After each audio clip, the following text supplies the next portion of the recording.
Hello everyone, this is Pragya Pandey and I welcome you all to the YouTube channel of Rouse Academy, and this is our special segment on daily news review.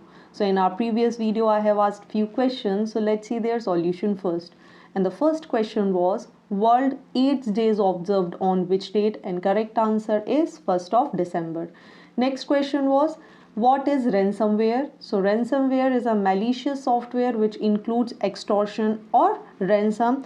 इसको हमने कल बहुत ही brief में discuss किया था, तो अगर आप इससे रिलेटेड वीडियो देखना चाहते हैं तो आप हमारे 1st of December के वीडियो को जाकर देख सकते हैं। प्लेलिस्ट में आपको ये आसानी से मिल जाएगा। चलिए सो देख लेते हैं आज न्यूज़ में क्या है।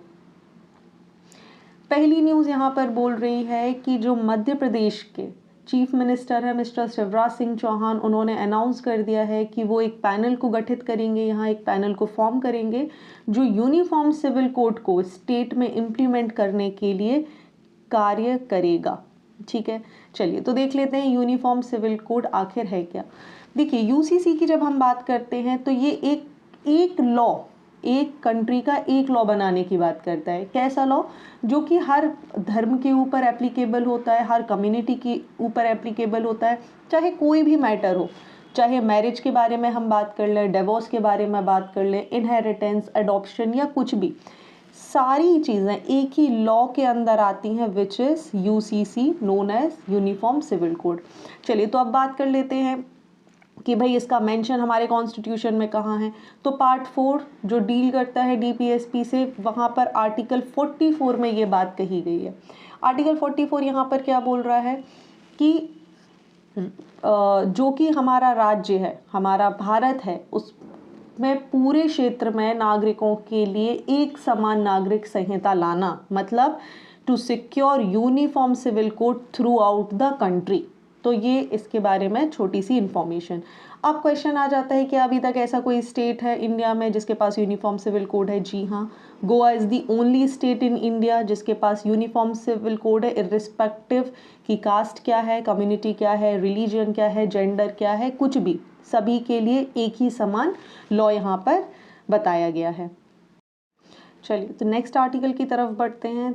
देखिए यहाँ पर क्या बात की जा रही है, पूछा जा रहा है, सुप्रीम कोर्ट ने एक सवाल पूछा है कि क्या हमारे लिए जीएम मस्टर्ड लाना बहुत कंपेलिंग है? क्या ये हमारे एनवायरनमेंट को किसी भी तरीके से इम्पैक्ट नहीं करेगा? अब देख लीजिए, इसका सार जानने के पहले समझ लीजिए आखिर हुआ क्या है। देखिए सुप्रीम कोर्ट ने बोला है कि जो हम रिसेंटली जीएम मस्टर्ड क्रॉप लेकर आए हैं, क्या ये लाना इतना कंपलसरी था? एक पिटीशन फाइल की गई थी जिसको एडवोकेट कर रहे थे प्रशांत भूषण। उन्होंने बोला कि इंडिया की जब हम बात करते हैं तो इंडिया में ऑलरेडी 5477 5477 वेराइटीज़ की मस्टर्ड है। उसके बाद भी जेनेटिकली मॉडिफाइड मस्टर्ड को लेकर आना क्यों ज़रूरी था? तो उसी के रिस्पॉन्स में ये पूरा आर्टिकल है। अब देखिए इस आर्टिकल की आखिर ये मुद्दा, ये बहस शुरू कहाँ से हुई, ये समझना ज़्यादा ज़रूरी है। देखिए प्रीवियसली जब हमने जीएम मस्टर्ड के बारे में डिस्कस किया था तो हमने देखा था जो जेनेटिक इंजीनियरिंग अप्रेजल कमेटी है विच इज़ GEAC, उसने क्लियर कर दिया है, मतलब एनवायरमेंटल रिलीज क्लियर कर दी है DMH11 की। ठीक है, DMH11 क्या है? सो DMH11 इज़ धारा मस्टर्ड हाइब्रिड 11। बहुत सवाल उठ रहे थे कि क्या इसको लेकर आने से किसी भी तरीके के एनवायरमेंटल इम्पैक्ट तो हमें देखने नहीं मिलेंगे। तो GEAC ने रिसेंटली एक एनवायरमेंटल रिलीज रिपोर्ट बोली है और उन्होंने मंजूरी दे दी है कि आप क्या कर सकते हैं, DMH11 को लेकर आ सकते हैं। इंडिया के कॉन्टेक्स्ट में अगर हम बात करें तो BT कॉटन अकेली एक ट्रांसजेनिक क्रॉप है जिसको सेंटर ने अप्रूव करा है for commercial cultivation in India. ठीक है, अब हो क्या रहा था, देखिए विवाद क्यों शुरू हुआ उसका रीज़न समझ लीजिए। जेनेटिकली मॉडिफाइड क्रॉप्स के बारे में जब हम बात करते हैं तो सबसे पहला इंपॉर्टेंट फैक्टर होता है कि इनकी जीन्स को ऑल्टर किया जाता है। ठीक है, तब जाके एक मॉडिफाइड क्रॉप को इस्टेब्लिश किया जाता है। ऐसे ही BT ब्रंजाल को भी लेकर आया गया था अगर आपको याद हो तो, बट ये फेलियर हो गया और इसका कमर्शलाइजेशन नहीं किया गया। इसके बहुत सारे साइड इफ़ेक्ट देखने मिले। अब GM technology actually directly involve करती है मैन्युपुलेशन ऑफ DNA। ठीक है, सो जो भी डिज़ायर कैरेक्टरिस्टिक्स होती हैं वो हमें मिल जाती है। Also it is one the approaches to crop improvement. ठीक है, क्रॉप को बेटर किया जाता है और अच्छी वेराइटीज़ उसकी बनाई जाती है, उसमें कीड़े नहीं लगते, वो जल्दी ख़राब नहीं होती है, उनकी इलास्टिसिटी बहुत ज़्यादा हो जाती है, इसीलिए ज़्यादा से ज़्यादा GM क्रॉप्स की डिमांड की जाती है। Now the questions come, how genetic modified crops are regulated in India. तो आप याद रखेंगे जब हम इंडिया के कॉन्टेक्स्ट में बात करते हैं तो union ministry of environment, forest and climate, which is MOEFCC, under the provision of Environment Protection Act 1986 इसको रेगुलेट करता है। साथ ही जेनेटिकली, जिसके बारे में अभी हमने यहाँ पर बात करी थी, जेनेटिक इंजीनियरिंग अप्रेजल कमेटी, जो कि ministry of environment, forest and climate के ही अंदर क्या करती है, रिव्यू करती है, मॉनिटर करती है, अप्रूव करती है all the activities related with genetically modified crop, like उनका इंपोर्ट क्या होगा, एक्सपोर्ट क्या होगा, transport, manufacturing, uses and sales. चलिए, तो पॉइंट ये आ जाता है कि अगर इससे इतने सारे प्रॉफिट हैं कि इसमें कीड़े नहीं लगेंगे, इलास्टिसिटी ज़्यादा होगी, और भी बहुत सारे हमें यहाँ पे फ़ायदे देखने के लिए मिल जाते हैं। बायोफ्यूल प्रोडक्शन में हम इनका यूज़ कर सकते हैं, जैसे जेथ्रोफा ऑयल का यूज़ किया जा रहा है, तब क्यों कंसर्न जताया जा रहा है जेनेटिकली मॉडिफाइड मस्टर्ड के लिए। देखिए, कहीं ना कहीं जब हम इंडिया के कॉन्टेक्स्ट में बात कर रहे हैं, as we have mentioned, India के पास 5477 वैरायटी के मस्टर्ड है, मतलब कहीं ना कहीं ये एक रिस्क है इन मस्टर्ड की वैरायटी के लिए, क्योंकि इंडिजीनियस वैरायटी का यहाँ पे लॉस हो जाएगा। साथ ही बहुत सारे बायोलॉजिकली ऑल्टरेशन की वजह से हमें नहीं पता होता है कि ह्यूमन बीइंग पे क्या असर होगा, हो सकता है कोई रिस्क या एलर्जिक रिएक्शन की यहाँ से खतरा बढ़ सकता है, ऐसे ही वाइल्ड लाइफ को भी बहुत सारा थ्रेट हमें देखने मिलता है। तो ये सारे रीजंस हैं जिसकी वजह से सुप्रीम कोर्ट ने ये सवाल यहाँ पर पूछा है। चलिए, तो आर्टिकल में बस इतना ही था, आगे बढ़ते हैं नेक्स्ट आर्टिकल की तरफ। देखिए, ये आर्टिकल बता रहा है जो हमारा मैन्युफैक्चरिंग सेक्टर है उसका PMI output order signals eight 3 months high. अब देख लीजिए, समझ लेते हैं कि आखिर PMI है क्या। तो सबसे पहले PMI का फुल फॉर्म जान लीजिए। PMI stands for purchasing manager index. चलिए, तो पहले आर्टिकल के बारे में समझ लेते हैं कि आखिर ये बोल क्या रहा है। आप बस इतने सेक्शन पर यहाँ पर ध्यान दीजिए। यहाँ पर क्या बोला जा रहा है कि जब हम इंडिया की यहाँ पर बात कर रहे हैं तो जो हमारा सेक्टर है, सर्विस सेक्टर और मैन्युफैक्चरिंग सेक्टर की जब हम यहाँ पर बात कर रहे हैं, तो इसका जो PMI है वो इंडेक्स राइज हुआ है। देखिए कैसे राइज हुआ है, इसको ध्यान से देखेंगे। 55.7 से 55.3, तो 55.7 जो है वो बात की जा रही है नवंबर की, ठीक है, और 55.3 जो है वो अक्टूबर की बात है, ठीक है, अक्टूबर के बारे में बात की जा रही है। तो प्रीवियस मंथ्स को यहाँ पर कंपेयर किया जाता है सबसे पहले। तो नवंबर और अक्टूबर की बात अगर हम करें तो अक्टूबर से नवंबर में हमें इसमें इम्प्रूवमेंट देखने मिली है। चलिए, मुद्दा आ जाता है कि आखिर PMI है क्या। सो PMI या परचेसिंग मैनेजर इंडेक्स एक इंडिकेटर होता है बिजनेस एक्टिविटी के लिए। किन के लिए? चाहे मैन्युफैक्चरिंग सेक्टर की बात करें हम या फिर सर्विस सेक्टर की बात करें।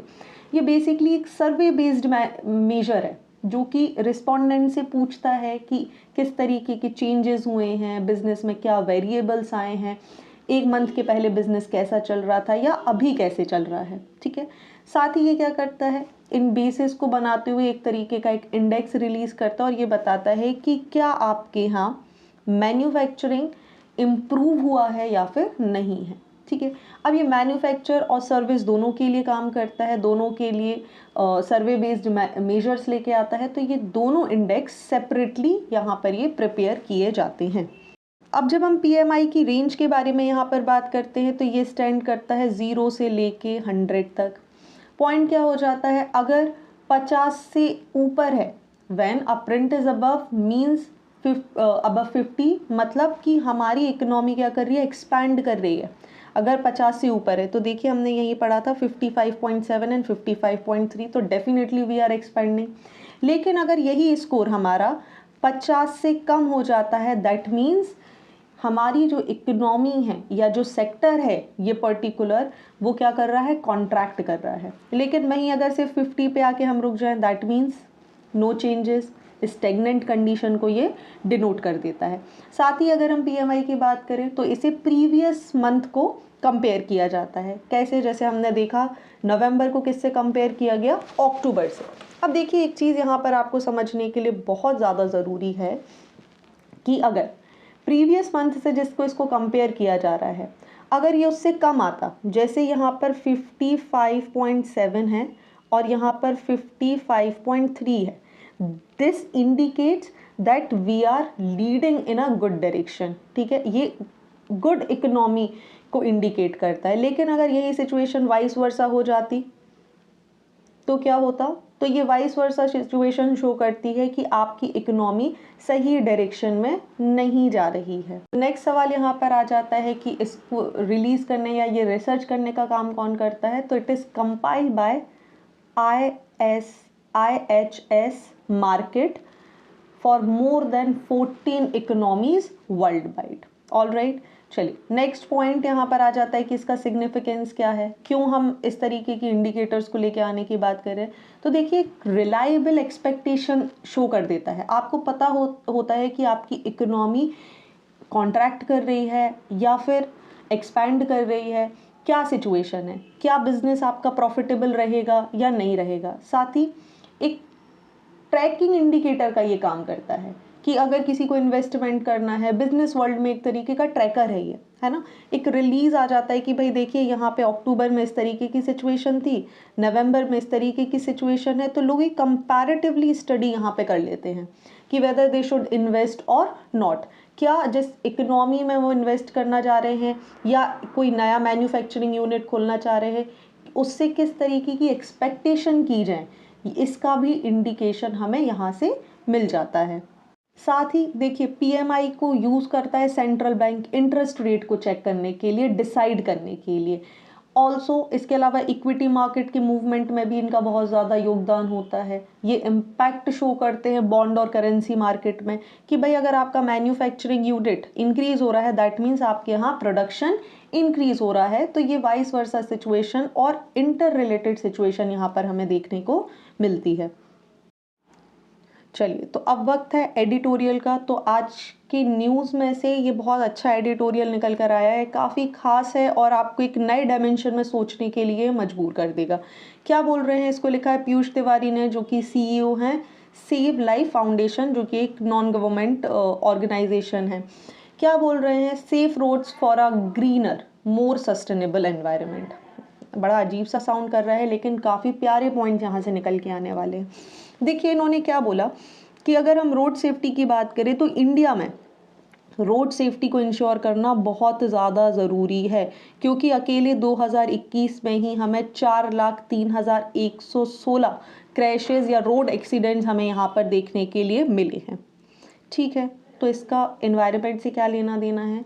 तो देखिए राइटर आगे हमको क्या बता रहे हैं कि होता क्या है जब इस तरीके के एक्सीडेंट्स होते हैं तो वो कहीं ना कहीं एनवायरनमेंट को अलग अलग तरीके से इम्पैक्ट करते हैं। जैसे जब क्रैशेस होते हैं तो बहुत सारे टॉक्सिक मेटल रिलीज होते हैं, like lead, mercury, cadmium, hexavalent, जो कि एनवायरनमेंट पे नेगेटिव इम्पैक्ट डालते हैं। साथ ही फ्यूल्स लीक हो जाते हैं, फ्लूइड्स लीक हो जाते हैं क्रैश साइट्स पर। ऐसे ही जो बहुत सारी रोड्स बनी हैं वो डैमेजेस हो जाती हैं, और कहीं ना कहीं ये क्या कर देते हैं, व्हीकल का स्क्रैप जो है वो भी बहुत ज़्यादा जुड़ जाता है, मतलब कबाड़ बहुत बढ़ जाता है। इसी की वजह से क्या हो रहा है कि भाई जो इंडिया में स्क्रैपेज है, एनवायरनमेंट पॉल्यूशन तो हो रहा है, साथ ही साथ जो स्क्रैपेज है वो भी बहुत ज़्यादा बढ़ गया है। तो ये क्या बोल रहे हैं कि इंडिया एस्टिमेट कर रहा है अबाउट 22.5 मिलियन स्क्रैपेज जो है उनको 2025 तक ख़त्म करने के बारे में। अब ये सब ख़त्म करना है, देखिए 22.5 मिलियन स्क्रैपेज हमारे पास ऑलरेडी है, जिसको 2025 तक हमें ख़त्म करना है। उसी के लिए जो हमारी नेशनल ऑटोमोबाइल स्क्रैपेज पॉलिसी है जो 2021 में लॉन्च की गई थी, ये भी बहुत अच्छे से काम कर रही है, क्योंकि इसका मेन एम क्या था, जो पुराना कबाड़ डिफेक्टिव व्हीकल है पहले तो उसको ख़त्म करना। जब ये पुराने व्हीकल ख़त्म होंगे तो डायरेक्टली आपका क्या होगा, एयर क्वालिटी इम्प्रूव होगी, दैट मीन्स पॉल्यूटेंट्स कम होंगे, साथ ही रोड और व्हीकुलर सेफ्टी भी इम्प्रूव हो जाएगी। So this is very important fact that you should keep in your mind. आगे इन्होंने क्या बात करी है कि देखिए इस स्क्रैप पेज को तो हमें मैनेज करना बहुत ज़रूरी है, क्योंकि भाई एक जब टाइम हो जाता है, एक लाइफ शेल हो जाता है, तो ऐसे व्हीकल्स को छोड़ दिया जाता है। अब रोड क्रैशेस जो हैं, रोड एक्सीडेंट्स जो हैं, वो यहाँ पर बहुत ज़्यादा बढ़ते जा रहे हैं। सो हमें क्या करने की आवश्यकता है, हमें इसको कहीं ना कहीं रिसाइकलिंग करने की आवश्यकता है ना। आगे इन्होंने क्या बोला कि भाई इंडिया में जब रोड एक्सीडेंट्स की बात करते हैं, रोडों पर होने वाली मृत्यु की बात करते हैं, तो उसमें एक सबसे बड़ा रीज़न है स्पीड लिमिट के बारे में यहाँ पर बात की जा रही है। ये क्या बोल रहे हैं, अगर हम सिर्फ 2020 की बात करें तो स्पीड की वजह से होने वाले जो एक्सीडेंट हैं इंडिया में, वो रोड एक्सीडेंट 91,239 अकेले थे। ठीक है, तो ये तो रिपोर्टेड है, जो हमें पता है। अब प्रॉब्लम क्या है, ये क्या बोल रहे हैं कि भाई अगर हम स्पीड को भी कंट्रोल करेंगे ना, तो हम कहीं ना कहीं एनवायरनमेंट को प्रोटेक्ट कर पाएंगे, लोगों की लाइफ तो बचा ही पाएंगे, लेकिन एनवायरनमेंट को भी प्रोटेक्ट कर पाएंगे। कैसे? तो इन्होंने इसके दो बहुत अच्छे एग्जाम्पल्स दिए हैं। देखिए, पहला एग्जाम्पल तो इन्होंने दिया है यूरोप का। ये क्या बोल रहे हैं, यूरोप ने एक डेमोन्स्ट्रेशन किया। इन्होंने क्या करा, जो इनके मोटरवेज की जो स्पीड थी उसको 10 किलोमीटर पर आवर्स तक रिड्यूस कर दिया, और देखा कि भाई ऐसा करने से 12 से 18% तक फ्यूल की सेविंग हो पा रही है। राइट? क्यों? क्योंकि भाई जितनी ज़्यादा जल्दी गाड़ी चलेगी उतना ज़्यादा जल्दी ईंधन जलेगा, तो जितना स्लो स्पीड से गाड़ी चल रही थी उतना ही ज़्यादा फ्यूल की यहाँ पर सेफ्टी हुई।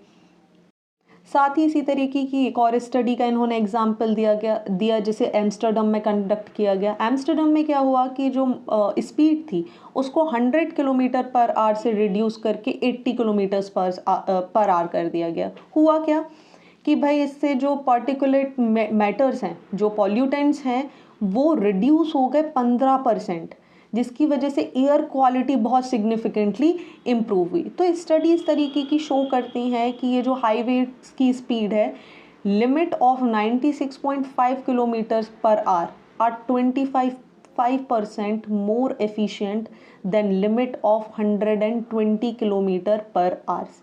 ठीक है, तो लिमिट कितनी होनी चाहिए, ये बोल रहे हैं 96.5 किलोमीटर पर आवर्स, जो कि बहुत सारी वेरियस स्टडीज़ ने इस पर मोहर लगाई है। क्यों?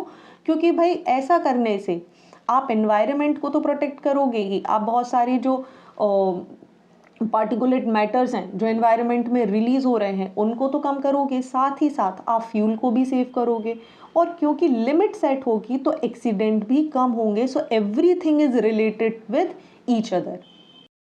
चलिए आगे अगर हम जाएं तो इन्होंने बहुत सारे इनिशिएटिव्स बताए हैं, जो कि इनका फाउंडेशन है, सेफ लाइफ फाउंडेशन, उसने लिए हैं, तो वो हमें ज़्यादा डिस्कस करने की ज़रूरत नहीं है। नेक्स्ट हम आ जाते हैं, जो इस आर्टिकल में बात की गई है वो बात की गई है साइंस की। देखिए, जो इंडिकेटर्स या साइंस होते हैं, जो रोड साइंस होते हैं, वो यूजुअली या तो एब्सेंट होते हैं या तो देखने के लिए ही नहीं मिलते। साथ ही इन्होंने क्या बोला कि भाई अगर साइन बोर्ड्स लगे होंगे प्रॉपरली तो लोगों को हेल्प होगी, काफ़ी बहुत सारे क्रैशेस बच जाएंगे, बहुत सारे एक्सीडेंट्स यहाँ पे कम हो जाएंगे। बट ये हमें बहुत कम देखने के लिए मिलते हैं। लोग इनसे अवेयर भी हैं, अगर कहीं पे लगे हैं तो लोगों को ये नहीं पता कि इनका यूज़ क्या है या ये साइन क्या इंडिकेट करते हैं। तो भाई हमें लोगों को अवेयर करने की भी यहाँ पर ज़रूरत है।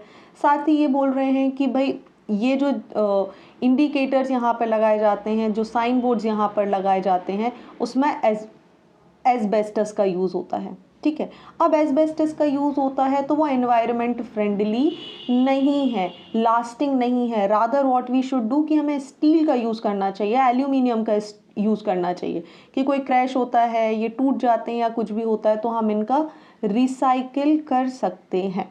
तो ये पूरा इस आर्टिकल का क्रक्स था, आप इसको पढ़ सकते हैं, और ये बहुत अच्छा आपको एक नया व्यू देता है कि कैसे रोड सेफ्टी के थ्रू हम बहुत ही ग्रीन सस्टेनेबल एनवायरनमेंट की तरफ बढ़ सकते हैं। So how they both are related to each other.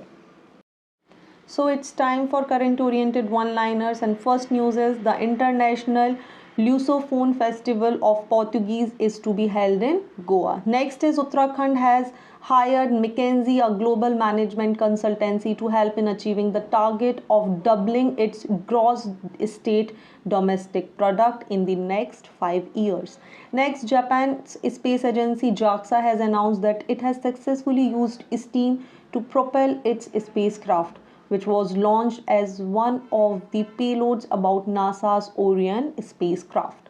Next news is the 12th edition of exercise Agni Warrior, which is a bilateral exercise between Singapore and Indian Army, concluded at Devlali, which is in Maharashtra. Exercise Agni Warrior involved joint fire point planning, execution, and use of new generation artillery equipments. So it's a quiz time, and first question is, where is the International Lusophone Festival of Portuguese to be held? Next question is, Agni Warrior is a bilateral defense exercise held between India and which country? देखिए, countries के बीच में defence exercise ना लगातार है. हम कम से कम 4 से 5 दिनों से अलग अलग टाइप की एक्सरसाइज यहाँ पर कवर कर रहे हैं, तो ये बहुत इंपॉर्टेंट है, आपको पता होना चाहिए कौन सी एक्सरसाइज किस कंट्री के साथ हो रही है. साथ ही इन क्वेश्चंस के आंसर आपको हमें कमेंट सेक्शन में देना है, so that you will get to know how much attentive you are और आपकी प्रैक्टिस कितनी है. तो आज के लिए बस इतना ही. Join our batches for UPSC, MPPSC, civil services examination. Seats are very limited, so hurry up. Thank you for watching this video. Do not forget to hit like button, comment your valuable feedback, and also press the subscribe button to never miss any updates. Thank you and see you tomorrow.